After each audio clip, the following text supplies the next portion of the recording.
तब शिव जी, शिव चरित्र कहता है कि मेरे देव अधिदेव महादेव इतने प्रखर हैं, जिस राख को दुनिया का कोई व्यक्ति प्रयोग में नहीं ले सकता, उस राख को भगवान शंकर अपने शरीर पर धारण कर कर उस राख की भी कीमत बढ़ा देते हैं। वो शिव है,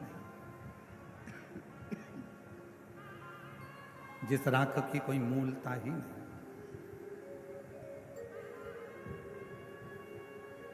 वो राख भगवान शिव अपने शरीर पर धारण करते हैं, अपने शरीर। और चपटी भभूत में है खजाना कुबेर का। वो राख मेरे भगवान शंकर, वो राख मेरे शिव अपने शरीर पर धारण कर रहे हैं। और एक और प्रसंग ध्यान देना, राख तो शिव जी ने अपने शरीर पर धारण कर लिया। जो सर्प मंथन के समय पर निकला, जो सर्प मंथन के समय पर प्रयोग में लिया गया, प्रयोग में उस सर्प को लिया गया, उसका शरीर पूरा की पूरा घिस गया था। बीच बीच में वो शरीर पूरा रक्त से सराबोर हो गया था। वो सर्प अमृत देवताओं ने ले लिया और विष शिव जी के पास आ गया। और वो सर्प जो शरीर से बिल्कुल बेकार सा हो गया था, जिसका शरीर पूरा घायल हो गया था, जिसका शरीर किसी काम का नहीं बचा था, वो सर्प आखिरी में भगवान शंकर को दया आई और शिव जी को लगा कि देवताओं ने तो अमृत प्राप्त कर लिया, मुझे विष मिल गया। पर ये सर्प को कुछ भी नहीं मिला जिसने वो मंथन किया।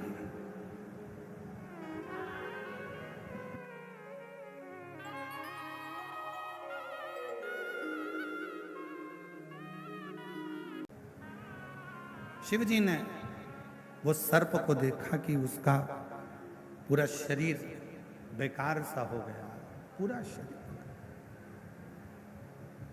और जब शरीर पूरा बेकार सा हो गया, तब मेरे देव अधिदेव महादेव ने उस सर्प को अपने गले में धारण किया, अपने गले।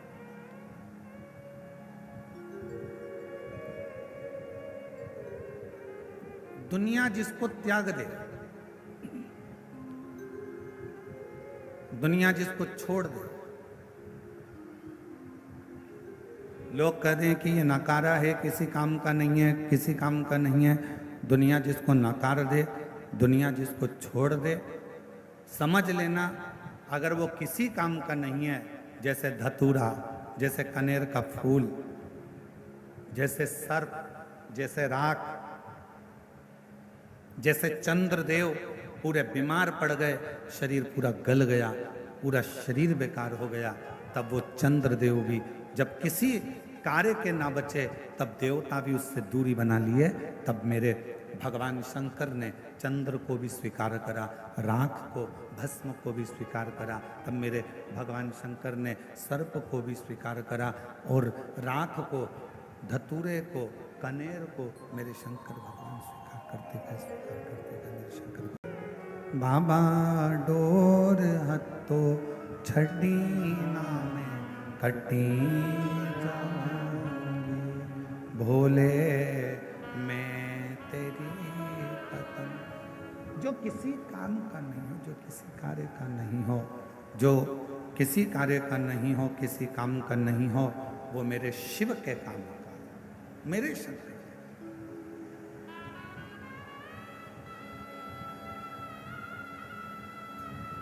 चलो एक बात और आपसे पूछें, कोई ऐसा देवता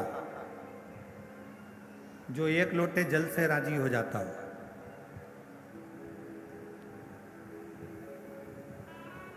तैतीस कोटि देवता में केवल एक देव अधिदेव महादेव ऐसे हैं जो एक लोटा जल चढ़ाते से ही प्रसन्न हो जाते। केवल एक लोटे जल से ही भगवान शिव प्रसन्न हो जाते, केवल एक लोटे।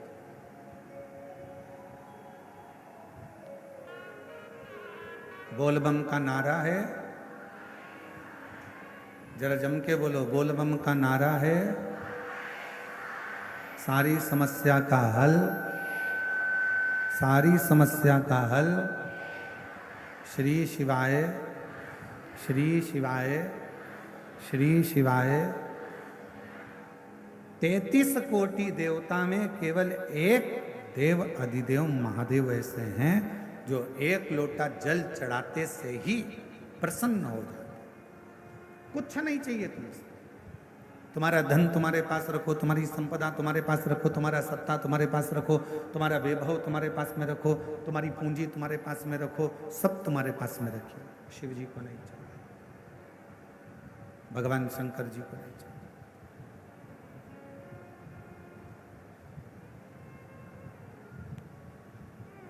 एक प्रसंग, उस प्रसंग में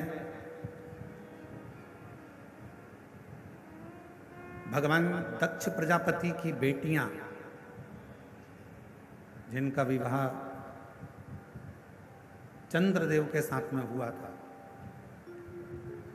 वो सारी की सारी 27 कन्या रोती रोती दक्ष प्रजापति के पास पहुंच गई।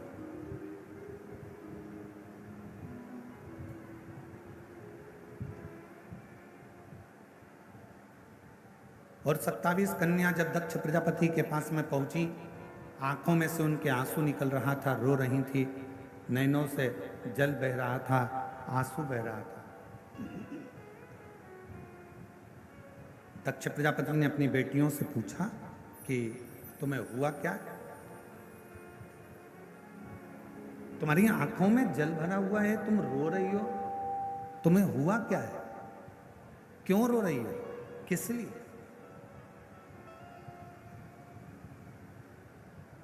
दक्ष प्रजापति की बेटियों ने अपने पिता के गले लगा और गले लगकर दक्ष प्रजापति की बेटियां रोती हुई बोली, पिताजी, हमारे स्वामी जिनके साथ में आपने हमारा विवाह करा है, जिनके साथ हमें परणाया है, हमारी शादी करी है, हमारा विवाह करा है, वो चंद्रदेव केवल एक रोहिणी से प्रेम करते हैं, बाकी का हमसे कोई प्रेम नहीं।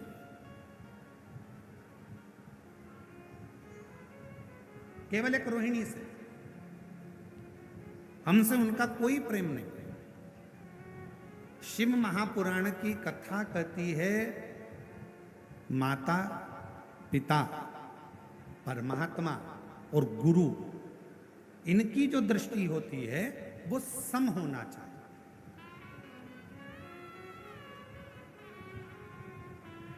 घर की बूढ़ी मां, जितनी बुजुर्ग माताएं बैठी हैं, इनसे निवेदन है, तुम्हारे मुंह से कभी मत कहना कि बड़ी बहू अच्छी कि छोटी बहू अच्छी। बुढ़ापा आते आते गेंद किसी भी पाले में जा सकती है और कोई सी भी बहू से पाला पड़ सकता है, कोई सी भी बहू से काम पड़ सकता है।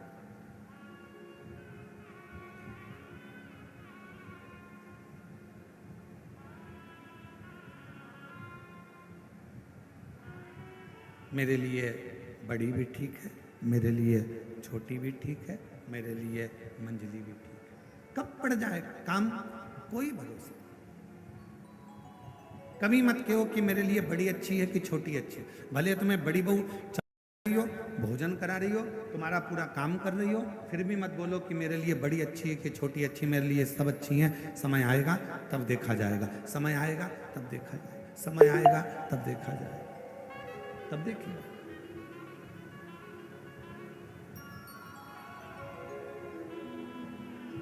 पर माता पिता गुरु के लिए तो ये बात है कि सबके लिए समदृष्टि रखो, पर पति के लिए, एक पत्नी की पति के लिए ये बात नहीं है कि समदृष्टि रखो।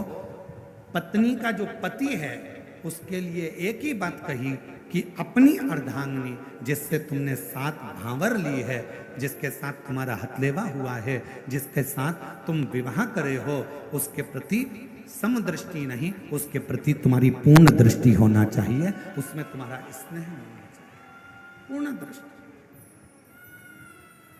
उसमें तुम्हारी पूर्णता। दक्ष प्रजापति की बेटियां दिनों से नीर बहा रही हैं, आंख से आंसू बहा रही हैं, रो रही हैं। पिता ने पूछा, क्या हुआ, तुम रो क्यों रही हो, किस लिए रो रही हो, तुम्हारी आंख में आंसू क्यों है, क्यों रो रही हो, क्या बात है। कहा, चंद्रदेव हमारे ऊपर ध्यान नहीं देते।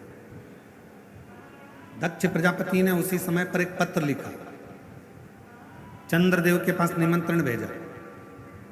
एक अच्छा ससुर, एक अच्छी सास अपनी बेटी को भी समझाती है और अपने दामाद को भी समझाती है। पर एक आज का जमाना बड़ा विचित्र है। आज के जमाने में बेटियों को कह दिया जाता है कि बेटा जितना बने उतना काम करना, वरना अपने कमरे में जाकर बैठ जाना।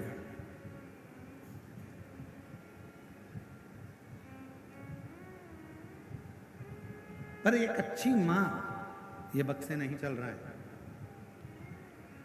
एक अच्छी मां, ये चल रहे हैं। एक अच्छी मां और एक अच्छा पिता जब अपनी बेटी के या दामाद के पास में जब कोई बात होती है, या कोई प्रसंग होता है, या कोई विवाद हो जाता है, या कोई लड़ाई हो जाती है, तो सास ससुर अपनी बेटी और दामाद दोनों को समझाते हैं, दोनों को समझाते।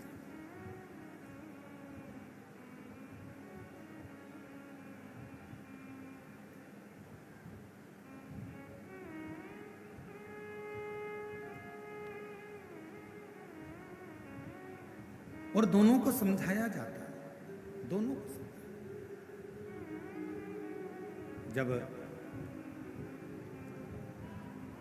कहा, भोजन कर रहे थे चंद्रदेव, और भोजन करते करते चंद्रदेव से दक्ष प्रजापति ने कहा कि हमारी 27 कन्याओं का विवाह तुम्हारे साथ में हुआ है,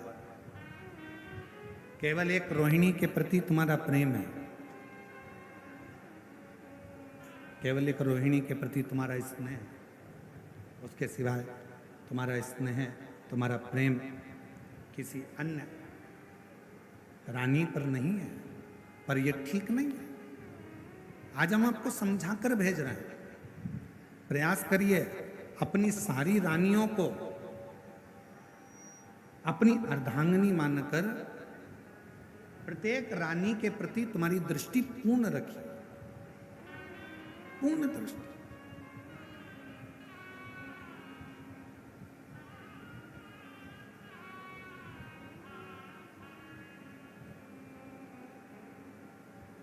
कहा, ठीक है, जो गलती हुई है उसे मैं क्षमा चाहता हूं। और शिव महापुराण की कथा कहती है, भगवान शंकर का चरित्र कहता है, शिव तत्व कहता है, परिवार वाले रूठे चल जाएगा, चलेगा, नातेदार रूठे चलेगा, रिश्तेदार रूठे चलेगा,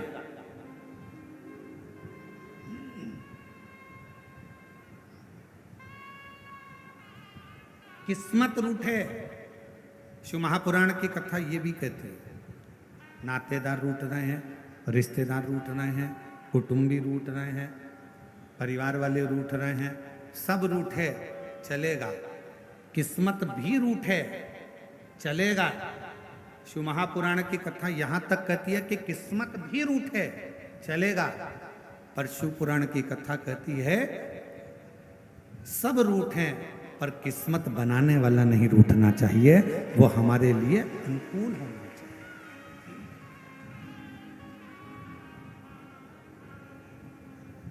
परिवार रूठेगा चलेगा, नातेदार उठेंगे चलेगा, रिश्तेदार उठेंगे चलेगा, उठेंगे चलेगा, शंभु शंभु शंभु शंभु, नातेदार उठेंगे चलेगा, रिश्तेदार उठेंगे चलेगा, कुटुंब वाले चलेगा, शंभु शंभु। रिश्तेदार, नातेदार, कुटुंबी, कबीले वाले, कोई भी रूठेगा चलेगा, यहाँ तक कि किस्मत रूठेगी वो भी चलेगी, पर शिव महापुराण की कथा कहती है कि किस्मत बनाने वाला नहीं रूठना चाहिए। जिसने हमारा भाग्य बनाया, जिसने हमारी किस्मत बनाई, जिसने हमारा भाग्य बनाया वो ना। और संगी रूठे साथी रूठे, रूठे जग सारा, पर एक नहीं रूठे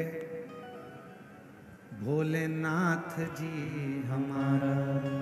कि संगी रूठे साथी रूठे, रूठे जग सारा, पर एक नहीं रूठे भोलेनाथ जी हमारा। एक नहीं रूठना। परिवार रूठ जाएगा चले जाएगा, कुटुंब रूठ जाएंगे चले जाएगा, नातेदार रूठ जाएंगे चले जाएगा, रिश्तेदार रूठेंगे चलेगा, यहाँ तक किस्मत भी रूठेगी ना तो चलेगा, पर किस्मत बनाने वाला नहीं रूठना चाहिए। जिसने हमारा भाग्य बनाया, जिसने हमारी किस्मत बनाई वो ना रूठे। और परिवार को राजी करोगे वो थोड़े दिन के राजी होंगे, धन खत्म हुआ परिवार राजी होना बंद हो जाएगा। रिश्तेदार को राजी करोगे, उनको सम्मान देते रहोगे तब तक राजी रहेंगे। तुमने सम्मान देना बंद कर दिया वो राजी होना बंद हो गया। कुटुंबी, परिवार वाले, नाते वाले, रिश्ते वाले जितने अपने हैं, इन सबको जितना आदर, जितना सम्मान, जितना धन, जितनी दौलत, जितनी प्रतिष्ठा, जितना जितना दोगे, ये सब तुम्हारा सम्मान जब तक तुम दोगे तब तक ये अच्छे रहेंगे। और जिस दिन तुमने इनको सम्मान देना बंद कर दिया, बस ये भी रूठ कर बैठ जाएंगे। ध्यान देना, किस्मत भी रूठे ना तो चलेगा, पर वो परमात्मा जिसने हमारा भाग्य बनाया, वो परमात्मा जिसने हमारी किस्मत बनाई, वो परमात्मा जिसने हमारा भाग्य बनाया, वो परमात्मा जिसने हमारी किस्मत बनाई, वो ना रूठे, उसको नहीं रूठना चाहिए। और लिखन वाले तो के दयाल लिखना, लिखन वाले तू हो के दयाल लिखना, मेरे हृदय बिच सतगुरु का प्यार लिखना, मेरे हृदय बिच सतगुरु का प्यार लिखना, नैनों पे लिखना दर्शन गुरु का, नैनों पे लिखना दर्शन गुरु का, जिह्वा पे गुरु जी का नाम लिखना, जिह्वा पे गुरु जी का नाम लिखना, मेरे हृदय बिच सतगुरु का प्यार लिखना, मेरे हृदय विच सतगुरु का प्यार लिखना। ओ लिखन वाले तू हो के दयाल लिखना, लिखन वाले तू हो के दयाल लिखना, मेरे हृदय बिच सतगुरु का प्यार लिखना, मेरे हृदय विच सतगुरु का प्यार लिखना। और तेरे डमरू की धुन सुन के मैं काशी नगरी आई हूँ, तेरे डमरू की धुन सुन के मैं काशी नगरी आई हूँ, तेरे डमरू की धुन सुन के मैं काशी नगरी आई हूँ, तेरे डमरू की धुन सुन के मैं काशी नगरी आई हूँ, मेरे भोले ओ हम भोले मैं काशी नगरी आई हूँ, मेरे भोले ओ हम भोले मैं काशी नगरी ताली सेवा देते हुए।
श्री विष्णुदेव जी सहाय जी की धर्मपत्नी श्रीमती कौशल्या देवी जी सहाय जी आई हैं। एक बार जोरदार ताली बजाकर उनका स्वागत वंदन।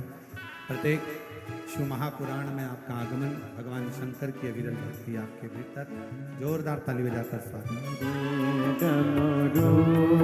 की धुन सुन के मैं काशी नगर दिया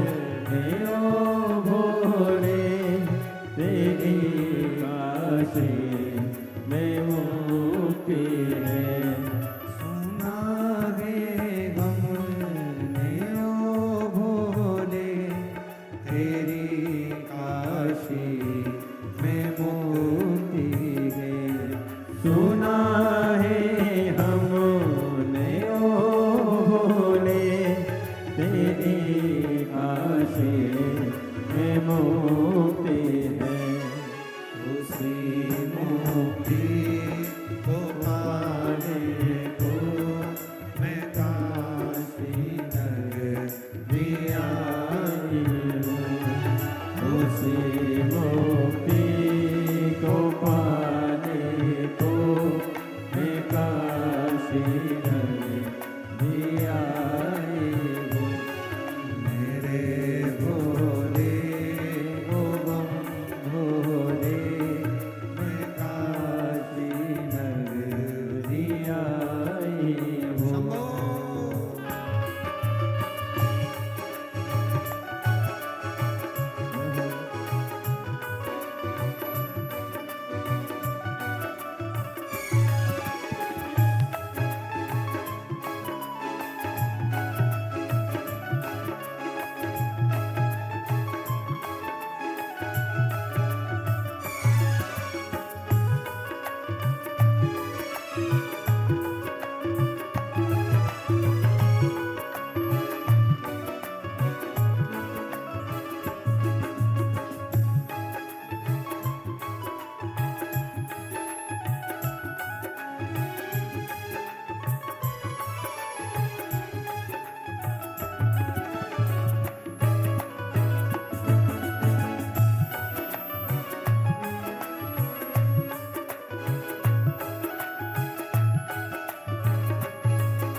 शंभो।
दिल से विनय करो, प्रार्थना करो, विनती करो।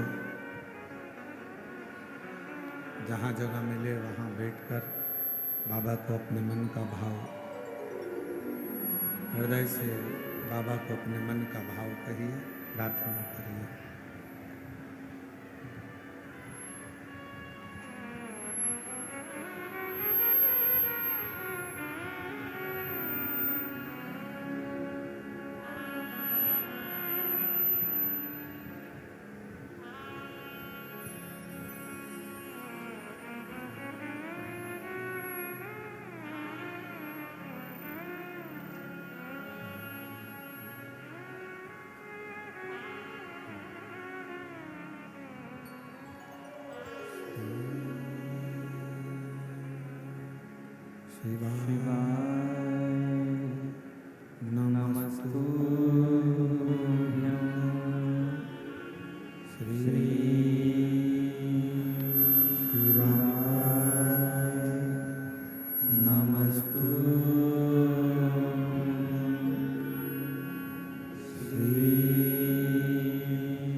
नमस्तु